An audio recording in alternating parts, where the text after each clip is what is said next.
Dear students, welcome to our YouTube channel. So आज के इस वीडियो में हम करेंगे क्लास 9 चैप्टर 10 सर्कल्स का ये केस स्टडी बेस्ड क्वेश्चन है। So let's start. In the given figure a sports person is trying to shoot an arrow from his bow which is in the shape of an arc of a circle with centre O and radius 14 centimetre. तो देखिए ये है bow and this is arrow, ठीक है। सो ए C B is a बो, this arc, and radius is 14 centimeter. A and B are the endpoints of the bow. A and B are the endpoints of the bow, and C is the point where the arrow touches the bow. So ये है C point, और D is a point on the circle. Okay. So let's see the questions now. Find the length of the chord AB if AB and OC bisect each other. AB और OC जो है ना, AB और OC bisect करें तो हमें A B की length find करनी है। तो देखिए फिगर मैंने बनाया, अगर ये दोनों ए बी को भी हमें ज्वाइन करना पड़ेगा। अगर ये दोनों ये और ये बाइसेक्ट करें मींस ये इसके बराबर हो और ये इसके बराबर हो। चलो फिगर में तो नहीं दिख रहा है but otherwise they are equal. इसको मैं कोई नाम दे देता हूँ, पी दे देता हूँ। ओपी एंड पीसी इक्वल दे रखे हैं इस फिगर में, ठीक है। और एपी और पीबी भी इक्वल दे रखे हैं और रेडियस है 14। तो अगर बच्चों रेडियस 14 है तो OP 7 हो जाएगा और ये भी 7 हो जाएगा, ठीक है। एंड हमें पता है ये देखो ये एंगल जो होता है ना वो हमेशा 90 डिग्री होता है, ठीक है। अगर हम सेंटर से कोई ऐसी लाइन सेगमेंट खींच दें जो कॉर्ड को बाइसेक्ट करे, that is always perpendicular at the chord. तो ये 90 डिग्री होता है हमारे पास हमेशा, ठीक है। तो देखिए ये आपका 7 हो गया, ये 7 हो गया और ये भी 7 हो जाएगा। क्यों? क्योंकि this is also radius, right. ये सॉरी 14 हो जाएगा, नॉट 7, दिस इज 14 और ये 7 हो जाएगा। और हम ये पाइथागोरस थ्योरम से ये साइड निकाल लेंगे, ठीक है। AP निकाल लेंगे पाइथागोरस से। देखो पाइथागोरस लगाओ, AP square plus 7 square is equal to ये हाइपोटेन्यूज है। हाइपोटेन्यूज की पहचान कैसे लगती है? राइट एंगल के सामने की साइड होती है। Is equal to 14 square. So AP square is equal to 14 का स्क्वायर 196 और ये माइनस 49 इधर हो जाएगा। So AP square is equal to 147। So AP square is equal to 147 की प्राइम फैक्टराइजेशन करें तो ये आता है। सो AP आ जाएगा, इनका अंडर रूट ले लो तो 7 बाहर आके ये बन जाएगा और ये 3 बन जाएगा, ठीक है। जैसे हम इसका रूट लेते हैं तो जो पेयर होता है वो बाहर आ जाता है, तो ये आ गया बाहर और ये 7√3 आ गया। तो ये AP 7√3 होगी तो ये भी 7√3 हो जाएगी, डबल हो जाएगी इसका, क्योंकि आधा है ये, आधा और आधा, तो 14√3 हो जाएगी। 2 से मल्टीप्लाई कर सकते हो आप, 14√2 हो जाएगी 3, sorry, D is the right option. Next part is find angle ACB if AOB is 110। AOB 110 है, ACB फाइंड करना है। AOB 110 है, ACB फाइंड करना है। देखो AOB 110, ये है AOB, this is 110 and ACB find करना है, ACB ये फाइंड करना है, ठीक है। ये 110 है। चलो इसमें बनाते हैं, हम दूसरे फिगर में बनाते हैं। तो हमारे पास ये 110 दे रखा है और हमें ये फाइंड करना है।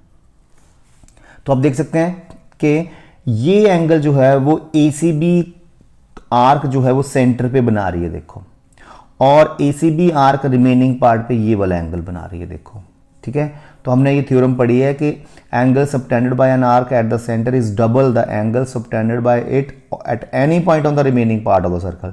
इट मीन्स जो रिमेनिंग पार्ट पे एंगल बनेगा वो इस सेंटर वाले का आधा बनेगा, तो इट इज 55, ठीक है। और ये देखो ये साइक्लिक क्वाड्रिलेटरल है, ABCD is a cyclic quadrilateral because all the vertices lie on the circle here. तो साइक्लिक क्वाड्रिलेटरल के अपोजिट एंगल्स का सम 180 डिग्री होता है, ठीक है। तो ये 55 है तो ये 125 आ जाएगा, ताकि इन दोनों का सम 180 बन जाए। तो 125 is the correct answer here. Next part is find angle OAC if AOC is 55। AOC अगर बच्चों ये 55 दे रखा है, AOC this much only, 55 is given this much, तो आपको OAC निकालना है, ये एंगल फाइंड करना है, ठीक है जी। तो ये बन गई आइसोसेलेस ट्रायंगल। देखिए ये भी रेडियस है, ये भी रेडियस है, तो ये दोनों बराबर होगी, तो ये बन गई आइसोसेलेस ट्रायंगल। तो if these two sides are equal then these two angles will also be equal, ठीक है। ये दोनों एंगल्स इक्वल होंगे। हमें कौन सा एंगल निकालना है? AOC, कौन सा क्वेश्चन है? OAC निकालना है, OAC ये वाला एंगल निकालना है हमें, है ना। तो मैं x मान लूंगा तो ये भी x होगा, इन तीनों का सम 180, ठीक है। तो x plus 55 is 180, so 2x is equal to 180 से 55 के तो 125 आ गया, so x is equal to 125 over 2 62.5 आ जाएगा, ठीक है। तो ये आंसर आ जाएगा इसका। Now fourth part is if BOC is 70 degree, BOC 70 है तो DC डायामीटर है, BOC 70, इस फिगर में आते हैं, BOC ये 70 है बच्चों एंड ये डायामीटर है तो गिवन, तो BDC निकालना है, BDC ये एंगल आपको निकालना है, ठीक है जी। सो चलिए इसको करें।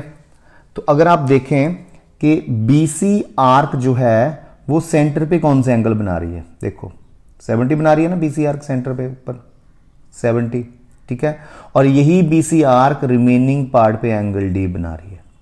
तो हमने वही थ्योरम, सेम थ्योरम है कि angle subtended bye an arc at the centre is double the angle subtended bye it at any point on the remaining part of the circle. देखो ये आर्क है तो इसके अलावा जो सर्कल बचा वो रिमेनिंग पार्ट है, इस पार्ट पे ये आर्क कहीं भी एंगल बनाएगी, कहीं भी, तो वो इस सेंटर वाले का आधा होगा, तो ये 35 डिग्री हो जाएगा, आधा, ठीक है। तो A option is correct. Last part is if DC is 14 centimeter, AC is 7 centimeter and find AD। तो चलिए students, I want to tell you that ये क्वेश्चन हमने लिया है ओसवाल पब्लिशर की बुक ओसवाल गुरुकुल से। सो इस बुक में आपको ऐसे बहुत सारी प्रैक्टिस मिल जाएगी, केस स्टडी बेस्ड क्वेश्चंस भी हैं और बाकी सारे टाइप्स के क्वेश्चंस हैं। ये लेटेस्ट पैटर्न 2023 के अकॉर्डिंगली बनाया गया है, ठीक है। तो इसको परचेज करने का लिंक आपको डिस्क्रिप्शन में मिल जाएगा, आप इसको परचेज कर सकते हैं। सो लास्ट पार्ट हमारा है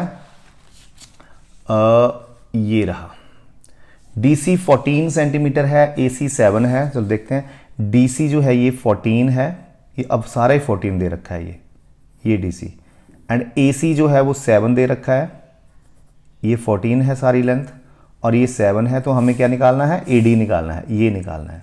तो देखो हमें पता है सेमी सर्कल के अंदर जो एंगल बनता है वो 90 डिग्री बनता है, ठीक है। Angle in a semi circle is 90 degree, तो ADC this is a semi circle, तो ये एंगल 90 होगा, ठीक है। तो ये हाइपोटेन्यूज बन गया, ये बेस बन गया, ये परपेंडिकुलर बन गया। तो AC स्क्वायर पाइथागोरस लगा दो plus AD square is equal to CD square. तो AC square is 7 square plus AD square हमें निकालना है AD।